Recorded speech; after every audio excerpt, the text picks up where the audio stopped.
Vande Mataram students, Oxford school of science Amreli, ધોરણ 10 અને વિષય સંસ્કૃત.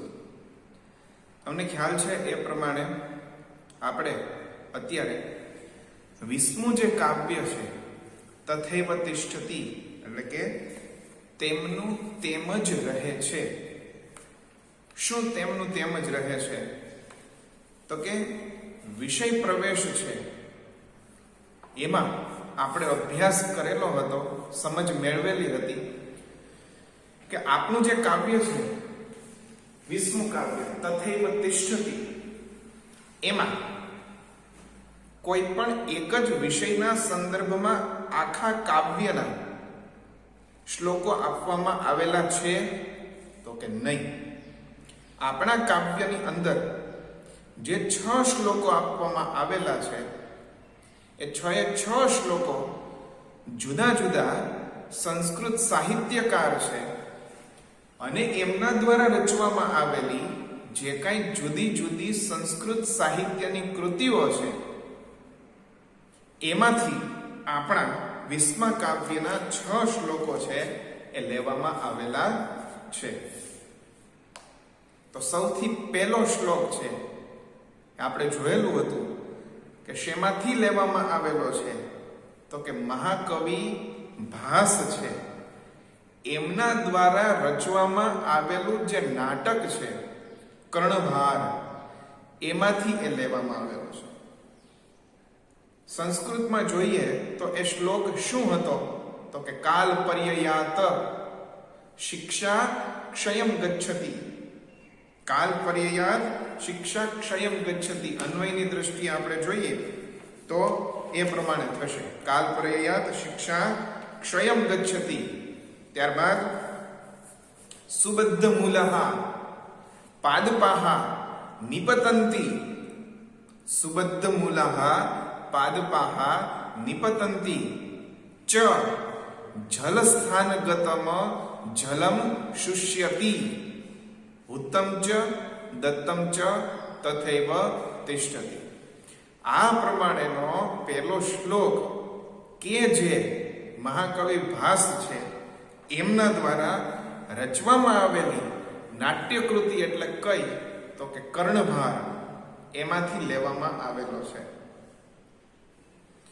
હવે જ્યારે આપણે સંસ્કૃત સાહિત્યની વાત કરતા હોઈએ અને 10મા ધોરણના એક વિદ્યાર્થી તરીકે આપણે આ કાવ્યનો અભ્યાસ કરતા હોઈએ ત્યારે મહાકવિ ભાસના પરિચયમાં આવીએ છીએ. જોકે જે કંઈ તમે આગલા ધોરણ તમે ભણેલા છો 7મું, 8મું કે 9મું, ખાસ કરીને 8મું કે 9મું, એમાં પણ મહાકવિ ભાસનું નામ ક્યાંક ને ક્યાંક કોઈક સંદર્ભ સ્થાન તરીકે સાંભળેલું હોય, પણ એક માહિતી છે, એક વિગત એ જાણવા જેવી ખરી કઈ તો કે આજે મહાકવિ ભાસ છે એમના દ્વારા કેટલી કૃતિઓની રચના કરવામાં આવેલી છે તો કે મહાકવિ ભાસ દ્વારા કુલ 13 કૃતિઓની રચના કરવામાં આવેલી છે અને તેને ભાસ નાટક ચક્ર તરીકે ઓળખવામાં આવે છે. આ માહિતી હું તમને એટલા માટે આપું છું કે માત્ર આ 10મા ધોરણના પાઠ્યપુસ્તક માટે થઈને જ નહીં, પણ જ્યારે ભવિષ્યમાં તમે કોઈ સ્પર્ધાત્મક પરીક્ષા આપશો ત્યારે એ સંદર્ભમાં પણ આ પ્રશ્નો જે છે એની ચર્ચા થતી હોય છે કે ભાસ નાટક ચક્ર એટલે શું તો કે એમના દ્વારા, મહાકવિ ભાસ દ્વારા જે રચવામાં આવેલી 13 કૃતિઓ છે એને ભાસ નાટક ચક્ર છે એ કહેવામાં આવે છે. એટલે પહેલા શ્લોકનો ભાવાર્થ અથવા તો ભાષાંતર છે એ શું થશે આપણે અભ્યાસ કરી ચૂક્યા છીએ, એટલે તમને સારી રીતે ખ્યાલ હોય જ કે એમાં શું આવશે. તો એક વખત આપણે આ પહેલા શ્લોકના ભાષાંતર ઉપર દ્રષ્ટિપાત કરીએ, નજર ફેરવીએ તો શું થશે તો કે કાલ પર્યયાત એટલે કે સમય વીતતા પહેલા અને બીજા શ્લોકનો અભ્યાસ આપણે અન્વય, શબ્દાર્થ અને ભાષાંતર સહિત કરેલો છે છેલ્લા વિડિયો લેક્ચરની અંદર. ત્યાંથી આગળ ત્રીજા અને ચોથો શ્લોક છે એનો આજે આપણે અભ્યાસ કરવાનો છે, પરંતુ ભાષાંતરનું થોડું પુનરાવર્તન થાય, સંસ્કૃત શબ્દોથી તમે વધારે પરિચિત બનો અને પરીક્ષાના સંદર્ભમાં ભાષાંતર સહેલાઈથી તમે કરી શકો એ ઉદ્દેશ્યથી માત્ર એક વખત એના ઉપર દ્રષ્ટિપાત કરીએ, જોઈએ તો પહેલા શ્લોકમાં શું જણાવેલું હતું? તો કે કાલ પર્યયાત. પહેલા તો એ શ્લોક કોનો છે અથવા તો કોની રચનામાંથી લેવામાં આવેલો છે? તો કે મહાકવિ ભાસ છે એની રચના મનાતા કર્ણભાર નામની જે મહાકવિ ભાસની સાહિત્ય કૃતિ છે, એકાંકી છે, નાટક છે, એમાંથી આપણો પહેલો શ્લોક લેવામાં આવેલો છે. અને એમાંથી જ આપણને આ 20મું કાવ્ય છે એનું શીર્ષક છે તથૈવ તિષ્ઠતિ એ પ્રાપ્ત થાય છે. એટલે શું થશે? કાલ પર્યયાત એટલે કે સમય વીતતા શિક્ષા ક્ષયમ ગચ્છતિ, શિક્ષા નાશ પામે છે. કોઈ પણ બાબતનો વિષય વસ્તુનો આપણે અભ્યાસ કરેલો હોય અને જો સમયાંતરે યોગ્ય સમયે પુનરાવર્તન કરવામાં ન આવે તો એ બાબતનું વિસ્મરણ થાય છે, ભૂલાઈ જાય છે, યાદ રહેતું નથી. એટલે લખેલું છે પાઠ્યપુસ્તકમાં કે કાલ પર્યયાત તમે પાઠ્યપુસ્તક સાથે રાખજો, બરાબર, જેથી કરીને શ્લોકના શબ્દોથી પરિચિત થઈ શકાય વધારે સારી રીતે. શું થશે?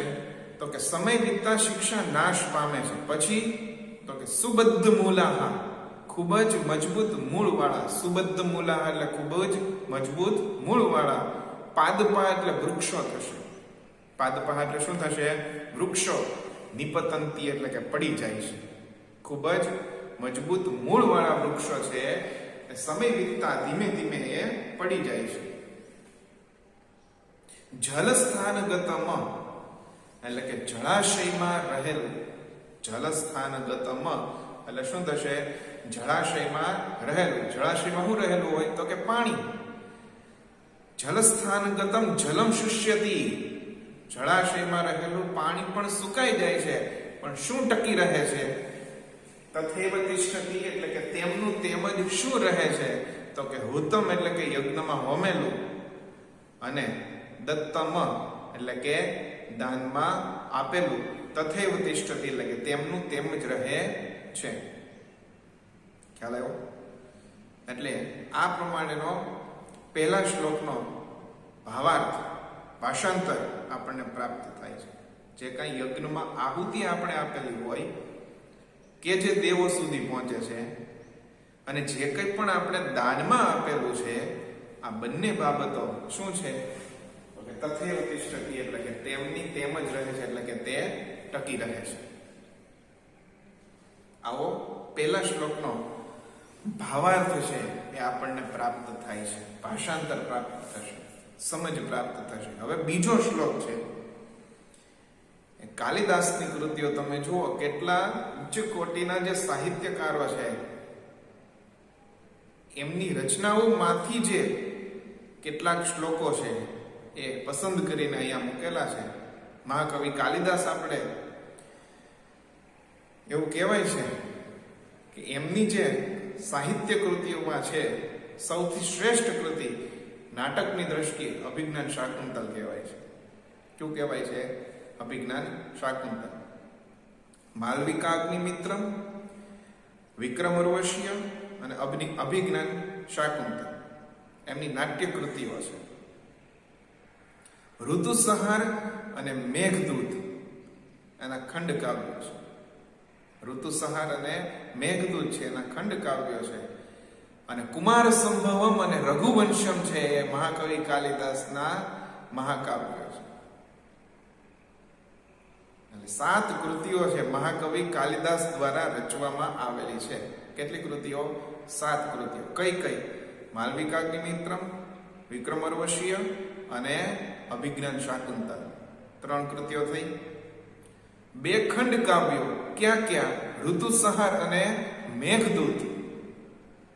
જ્યારે પણ તમે વિડીયો લેક્ચર જોવો છો ત્યારે જે કાંઈ પણ આવી માહિતી મળે છે એ નોટબુકમાં આપણે લખતા જઈએ સાથે સાથે તો આપણને કામ લાગશે. સસંદર્ભ લખવા માટે થઈને અને પાઠના પ્રશ્નોના જવાબ લખવા માટે થઈ.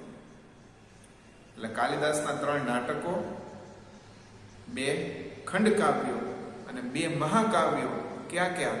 તો કે આપણે કુમાર સંભવમ અને રઘુવંશમ છે એના મહાકાવ્યો છે. ઋતુસંહાર અને મેઘદૂત છે એમના ખંડ કાવ્યો છે કાલિદાસ દ્વારા. એટલે એમાંથી કાલિદાસ દ્વારા રચવામાં આવેલું માલવિકા અગ્નિમિત્રમ નામનું જે નાટક છે, જે સાહિત્ય કૃતિ છે, એમાંથી એક શ્લોક પ્રતિપાદિત સંપાદિત કરીને આપણા વિસ્મા કાવ્યમાં બીજા શ્લોક તરીકે મૂકેલો છે અને લખેલું છે કે પુરાણમ ઇતિ સર્વમ સાધુ ન. પણ જો તમે એને ગુજરાતીની દ્રષ્ટિએ ગોઠવશો સંસ્કૃત શબ્દોને તો શું થશે? તો કે પુરાણમ સર્વમ સાધુ ઇતિ ન. એટલે જેટલું જૂનું છે એ બધું સારું જ છે એવું હોતું નથી. આપણે ઉદાહરણ તરીકે શું લીધું હતું? તો કે જે કંઈ રીતિ રિવાજો ચાલી આવે છે જૂના સમયથી, ઘણા સમયથી, પહેલાના વખતથી, એ બધા સારા જ હોય. એ સમયની દ્રષ્ટિએ કદાચ અત્યારે યોગ્ય ન પણ હોય, છતાં પણ એ રિવાજોમાં જે કાંઈ રહેલી સારી બાબતો છે એને ગ્રહણ કરવી એ આપણું કર્તવ્ય છે, ફરજ છે, ઉત્તરદાયિત્વ છે. એટલે અહીંયા લખેલું છે કે પુરાણમ સર્વમ સાધુ ઇતિ ન. જેટલું જૂનું છે એ બધું સારું જ હોય એવું હોતું નથી. અને નવી બાબતો છે એના સંદર્ભમાં પણ લખેલું છે. પાઠ્યપુસ્તકમાં જુઓ તો ખ્યાલ આવશે. ચ કાવ્યમપી, અને કાવ્ય પણ ત્યાં સંધિ છૂટી પડે છે. ચ કાવ્યમપી, અને કાવ્ય પણ નવમ એટલે કે નવું છે, એટલે અવંદ્યમ એટલે કે નિંદા પાત્ર નથી, ઇતિ ન એવું હોતું નથી. સંતઃ એટલે કે સત્પુરુષો, સજ્જનો. તમે જો સંસ્કૃત સાહિત્ય આપણને કેટલું બધું શીખવી જાય છે. છેલ્લું વાક્ય આપણે શ્લોકની છેલ્લી લીટી જોઈએ ને તો ખ્યાલ આવશે. શું લખશે? કે સંતઃ એટલે કે સત્પુરુષો અથવા તો સજ્જનો, પરીક્ષ્ય એટલે કે પારખીને. પરીક્ષ્ય એટલે શું થશે? પારખીને. કોને પારખીને? તો કે જે કાંઈ પણ સામે આવેલી પરિસ્થિતિ છે એને પારખીને. સંત એટલે સત્પુરુષો અથવા તો સજ્જનો, પરીક્ષ્ય એટલે કે પારખીને, પરિસ્થિતિને ઓળખીને, પરિસ્થિતિનો ચિતાર મેળવીને, પરિસ્થિતિનો ખ્યાલ મેળવીને, અન્યતરદ બેમાંથી એકને એટલે કે કઈ બાબત સારી છે, કઈ પરિસ્થિતિ હિત કરતા છે અને કઈ પરિસ્થિતિ નુકસાન કરતા છે, એ બેમાંથી એકને ભજનતે એટલે કે સેવે છે. કોણ? તો કે સત્પુરુષો, સજ્જનો. જ્યારે મૂઢ એટલે કે મૂર્ખાઓ કેવા હોય છે? મૂઢ જે છે એ મૂર્ખાઓ કેવા હોય છે?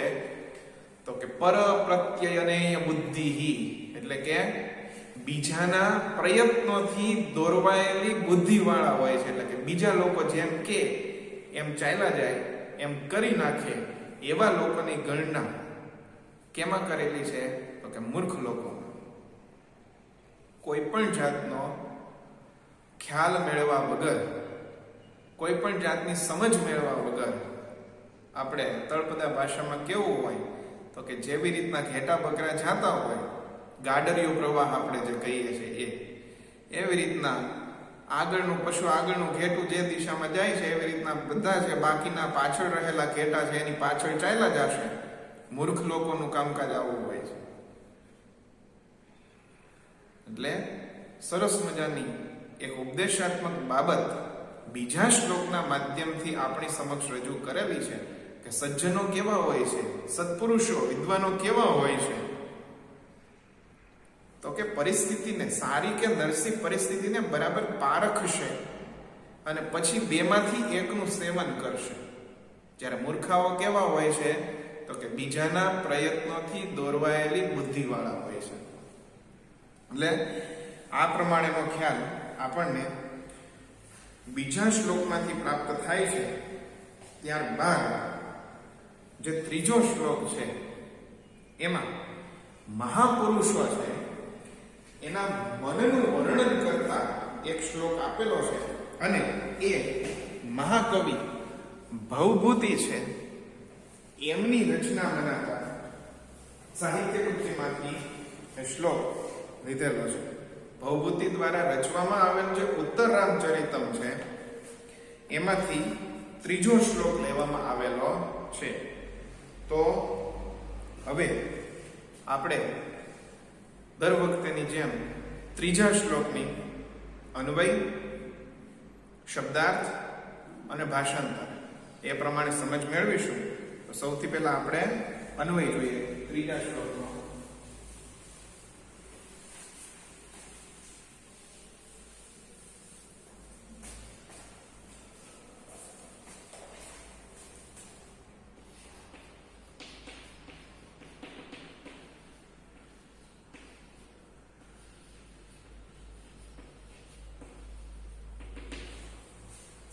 શું થશે તો કે વજ્રાત અપી, ત્યાં સંધિ છૂટી પડશે. પાઠ્યપુસ્તક તમારી પાસે હશે એટલે ખ્યાલ આવશે કે કયા કયા સંસ્કૃત શબ્દમાં સંધિ છૂટી પડે છે.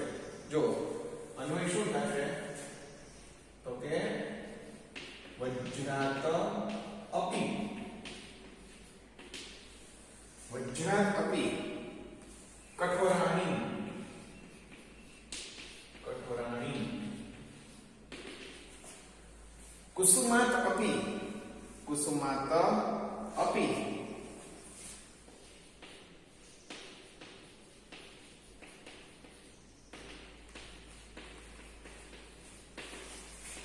મૃદુની,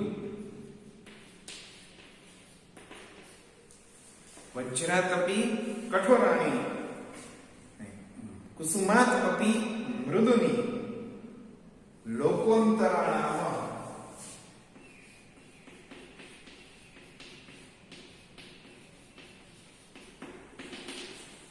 લોકોંતરાણામાં ચેતાંસી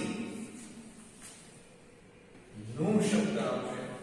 નું એટલે ખરેખર એવું થશે. નું એટલે શું થશે? ખરેખર. ચેતાંસી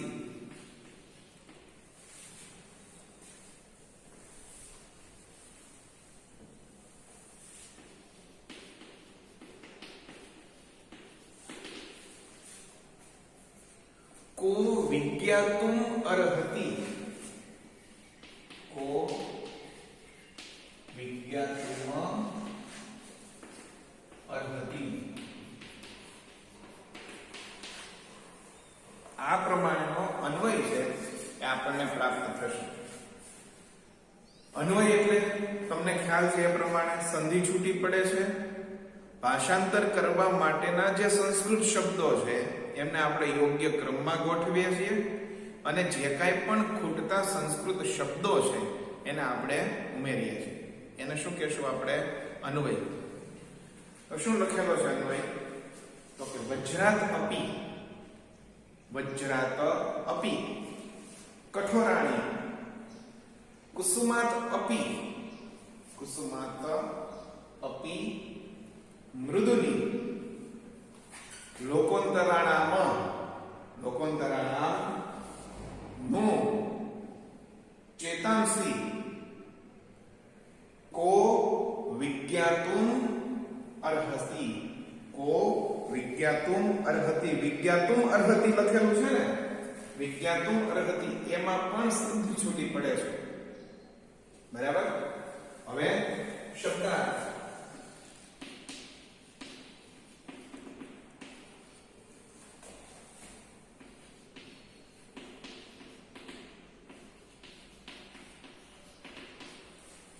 વજ્રાત અપી એટલે કે વજ્ર કરતા પણ,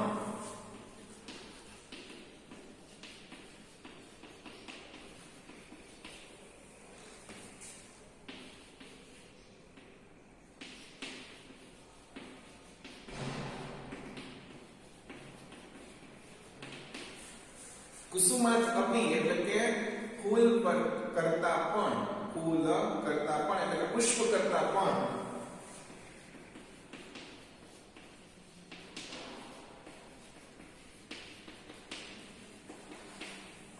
મૃદુની એટલે કોમળ એવું થશે.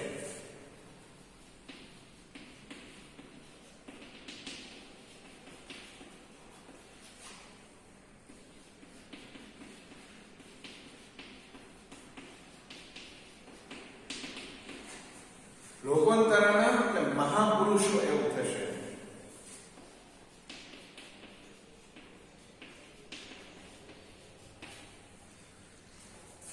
અને આપણે જ્યારે ધાતુના રૂપાખ્યાનોનો અભ્યાસ કરેલો હતો ત્યારે આ જ્ઞા ધાતુ છે એ આપણા પરિચયમાં આવી ગયું છે. વિજ્ઞાતુમ એટલે જાણવું એવું થશે. ખ્યાલ આવે? વિજ્ઞાતુમ એટલે શું થશે? જાણવું. ક્યાં ક્યાં શબ્દાર્થ લખેલા છે?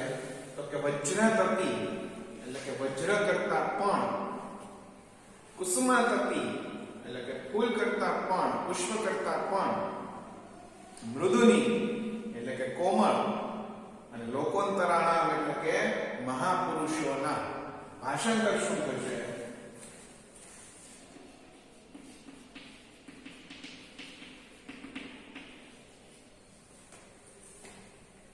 વજ્ર કરતા પણ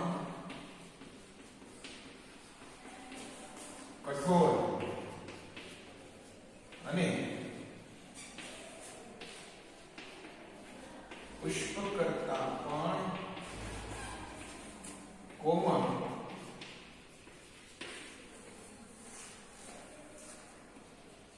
મહાપુરુષોના મનને ખરેખર કોણ જાણી શકે છે?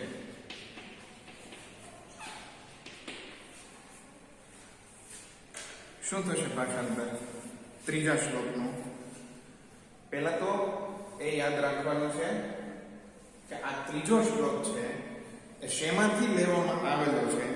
તો કે ભવભૂતિ છે સંસ્કૃત સાહિત્યકાર, એમની જે રચના છે ઉત્તર રામચરિત્ર, એમાંથી આપણને આ ત્રીજો શ્લોક સંપાદિત કરીને આપેલો છે, ઉદ્ગૃત કરેલો છે, લીધેલો છે. હવે એમાં ત્રીજા શ્લોકમાં કોનું વર્ણન છે? ભાષાંતર પછી આપણે કરીશું. પહેલા શ્લોકનો ભાવાર્થ શું છે? તો કે મહાપુરુષો જે છે એમના મનનું વર્ણન કરેલું છે. અથવા તો બહુ સામાન્ય એવી વાત આપણે ઉદાહરણ તરીકે લઈએ કે જ્યારે માતા પિતા આપણને એવું જણાવે કે હવે વાંચવા બેસો, અભ્યાસ કરો, હોમવર્ક કરો, ત્યારે એ કદાચ કોઈક વાર કડવું જે છે આપણને લાગે, ગ્રાહ્ય ન હોય એવું લાગે, સ્વીકારી ન શકાય એવું લાગે, ગમે નહીં, કઠોર લાગે આપણને. પણ ખરેખર માતા પિતાના દ્વારા કહેવામાં આવેલા એ વચનો છે એ કેવા છે? તો કે આપણા માટે હિતકારી છે, આપણું હિત ઈચ્છનારા છે આપણા માતા પિતા. એટલે સાંભળતાની વેત એ શબ્દો કઠોર લાગે છે, પણ એ ખરેખર આપણા માટે હિતકારક છે. એટલે લખેલું છે કે મહાપુરુષોના મન છે એ કોના જેવા હોય છે? તો કે વજ્રાતપી કઠોરાણી એટલે કે વજ્ર કરતા પણ કઠોર, અને કુસુમાતપી મૃદુની. જ્યારે માતા પિતા આપણને એમ કહેતા હોય કે વાંચવા બેસો અથવા તો અધ્યયન કરો અથવા તો ભણો કે હોમવર્ક કરો કે લેશન કરો, ત્યારે કઠોર લાગશે. પણ ખરેખર એ વચનોમાં બાળકનું, વિદ્યાર્થીનું હિત રહેલું છે. એ બાળક તે સમયે સમજી શકતું નથી. એટલે અહીંયા એવું લખેલું છે. ખરેખર કોણ જાણી શકે છે? કોને? તો કે મહાપુરુષ. વજ્ર કરતા પણ કઠોર અને ફૂલ કરતા પણ કોમળ, આવા મહાપુરુષોના વચનોને ખરેખર કોણ જાણી શકે છે? એટલે ભાષાંતર તમે જુઓ શું થશે? તો કે વજ્રાતપી કઠોરાણી એટલે કે વજ્ર કરતા પણ કઠોર, અને કુસુમાદ અપી એટલે કે પુષ્પ કરતા, ફૂલ કરતા પણ મૃદુની એટલે કે કોમળ, લોકોંતરાણામ એટલે કે મહાપુરુષોના ચેતાંસી એટલે કે મનને કો વિજ્ઞાતું અર્હતિ ખરેખર કોણ જાણી શકે છે. ટૂંકમાં એમ કહીને મહાપુરુષો અથવા તો જે શુભ ચિંતકો છે અથવા તો જે હિતેચ્છુઓ છે એમના દ્વારા જે કંઈ પણ બાબત રજૂ કરવામાં આવે છે એ ક્યારેક કઠોર હોઈ શકે, જેને આપણે જે તે સમયે ન સમજી શકીએ, પણ ખરેખર એ વચનોમાં, એ બાબતોમાં, એ ઉપદેશમાં આપણું હિત છુપાયેલું હોય છે એવો ખ્યાલ આપણને આ ભવભૂતિ દ્વારા રચવામાં આવેલો જે ઉત્તર રામચરિતમ છે અને એમાંથી લીધેલો આપણો ત્રીજો શ્લોક છે એમાં એની માહિતી આપણને પ્રાપ્ત થાય છે. ત્યાર પછી મહાકવિ બાણ દ્વારા ખૂબ જ સરસ મજાનો એક શ્લોક આપેલો છે. સરસ મજાનો શ્લોક હું એટલા માટે જણાવું છું, તમારી પાસે પાઠ્યપુસ્તક હોય તો એમાં નજર કરો, એક વખત ખાલી શ્લોક વાંચો તો પણ તમને ખ્યાલ આવશે કે અન્યસ્માત લબ્ધપદો દુસહ્યો ભવતી રવિ અપી તાદૃગ ન દહતી યાદૃગ વાલુકાની કરહ દહંતી. હવે સાહેબ આમાં સંસ્કૃતમાં ખબર પડી નહીં, કાંઈ વાંધો નહીં.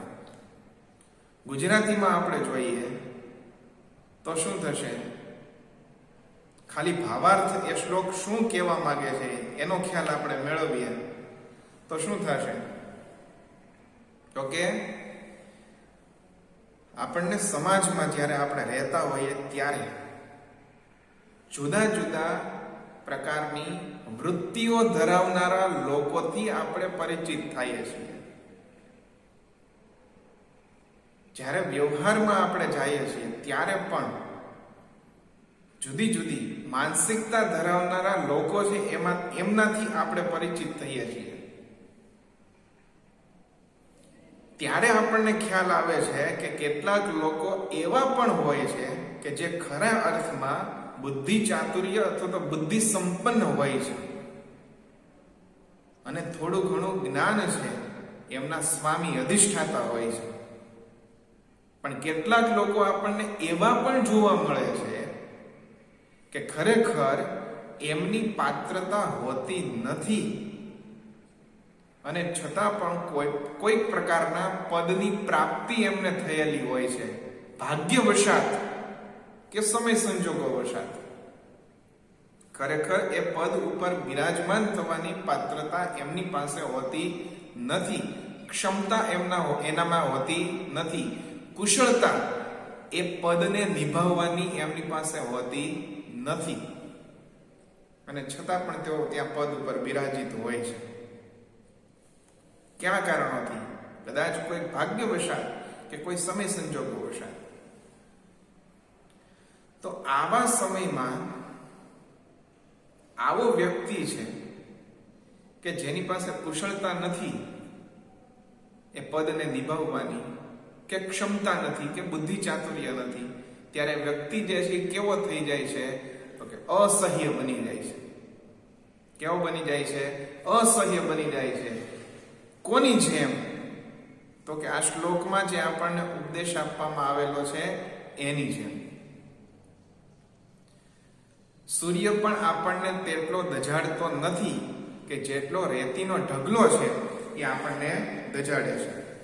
એટલે આ શ્લોકનો ભાવાર્થ છે એ પ્રમાણે થશે. ટૂંકમાં પાત્રતા વગરની વ્યક્તિને કોઈ પદ પ્રાપ્ત થશે ત્યારે અસહ્ય બની જશે એવો ભાવાર્થ આપણને શ્લોકમાંથી મળે છે.